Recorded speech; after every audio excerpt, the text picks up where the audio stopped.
안녕하세요. 환희지입니다.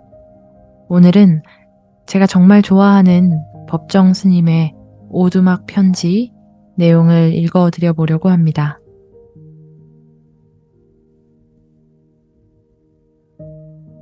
이야기를 듣기 전에 몸의 긴장을 충분하게 풀어보시고요. 내 몸이 부드러워진다고 느껴보십시오. 편안하게 호흡하면서 안내자의 이야기에 귀 기울이다 보면 저절로 명상과 같은 상태가 일어날 것입니다. 그럼 읽어볼게요. 진정으로 하고 싶은 일을 하라.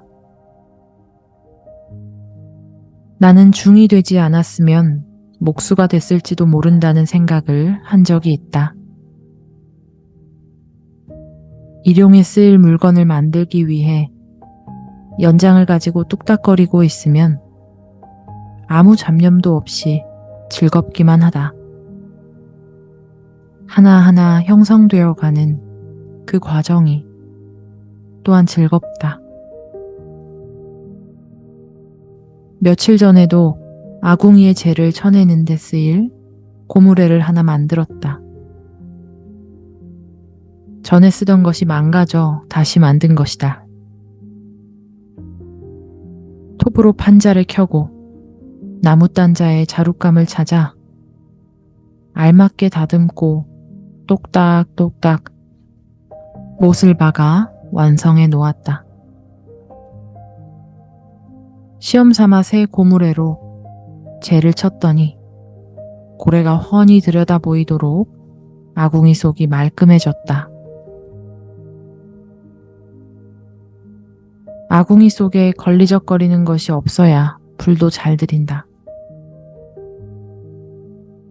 고무래 같은 걸 시장에서는 팔지도 않지만 만약 그걸 돈을 주고 사다가 쓴다면 손수 만들 때의 그 즐거움은 누리지 못할 것이다.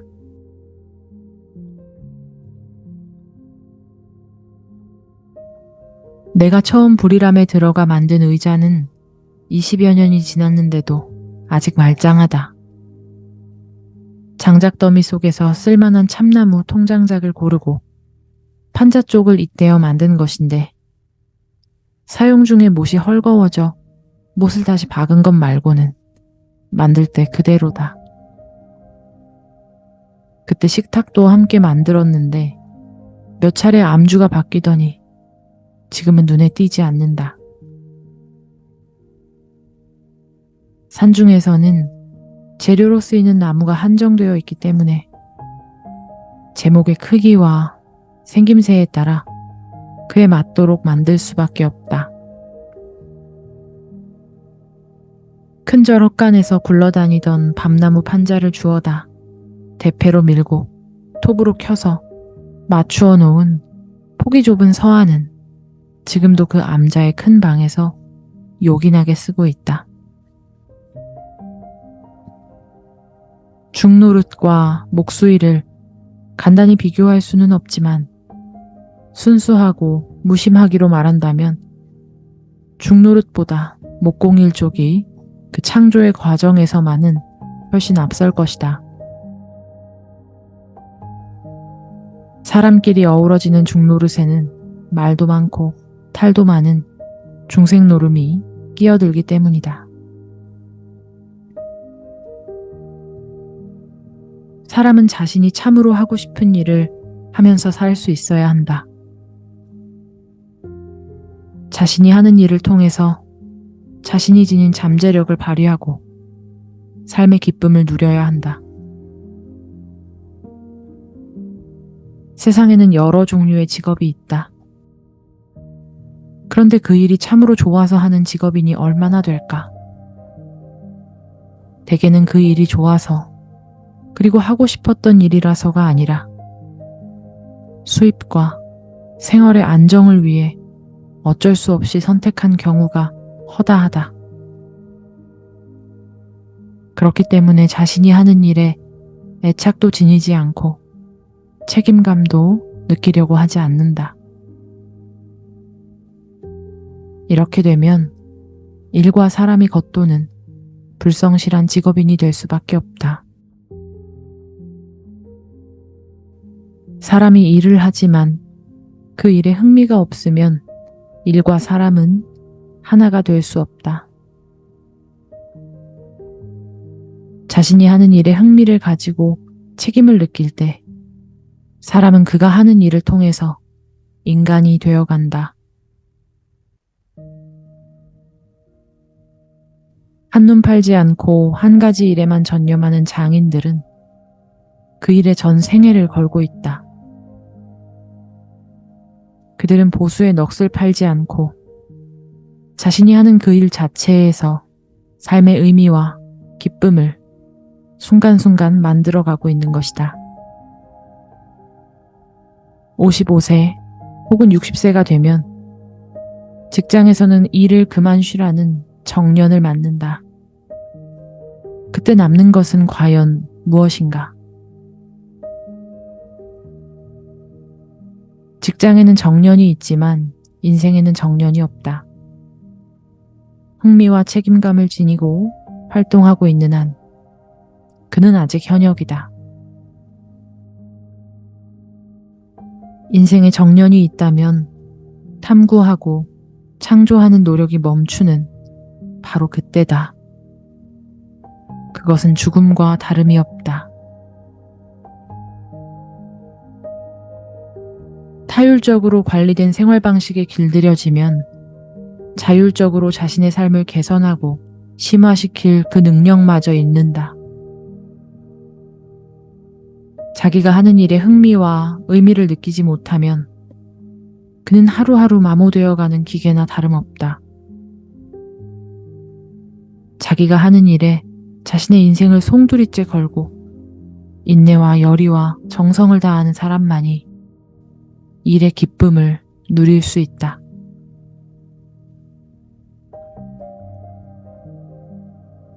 이런 이야기가 전해진다.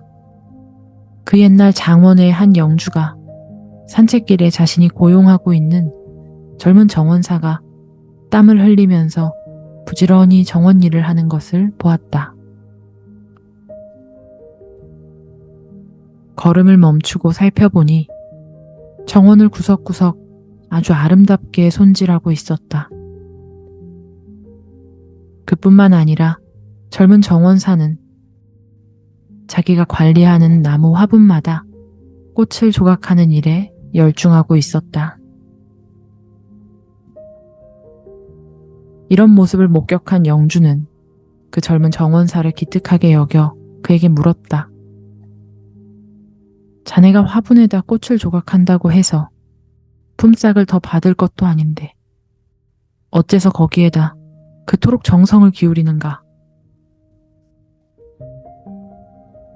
젊은 정원사는 이마에 밴 땀을 옷깃으로 닦으면서 이렇게 대답했다.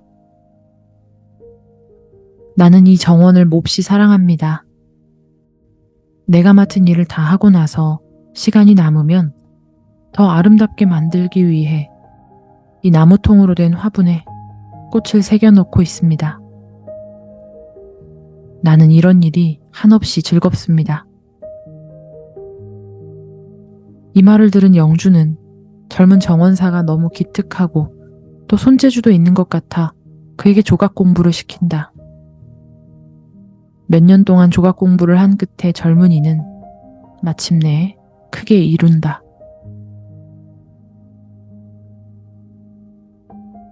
이 젊은 정원사가 뒷날 이탈리아 르네상스기 최대의 조각가요, 건축가이며 화가인 미켈란젤로, 그 사람이다.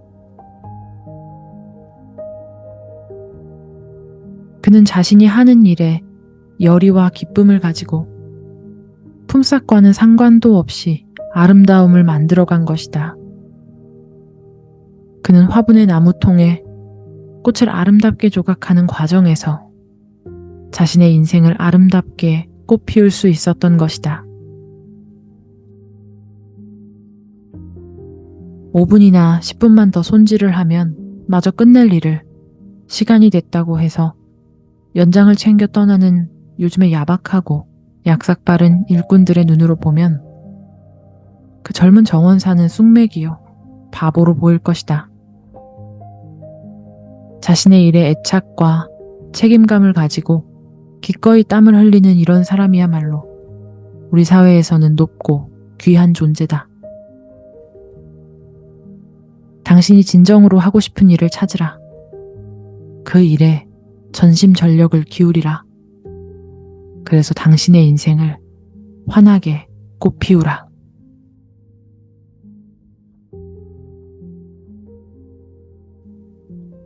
여기까지 읽어보도록 하겠습니다.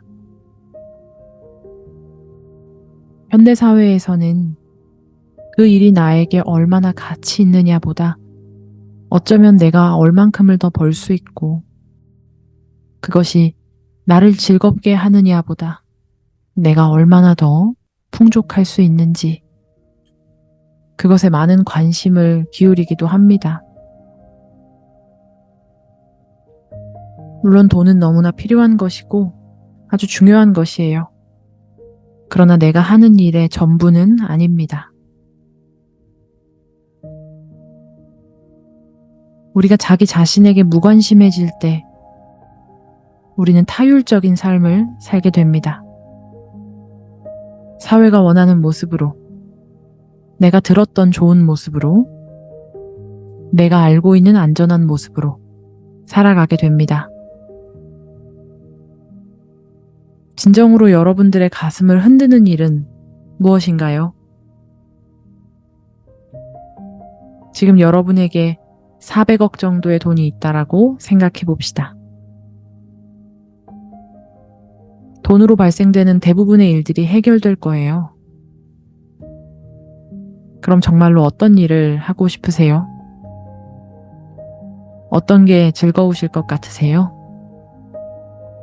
가만히 질문해 보십시오. 저 역시 이 공부를 해오면서 많은 순간에 그런 고민들이 있었습니다.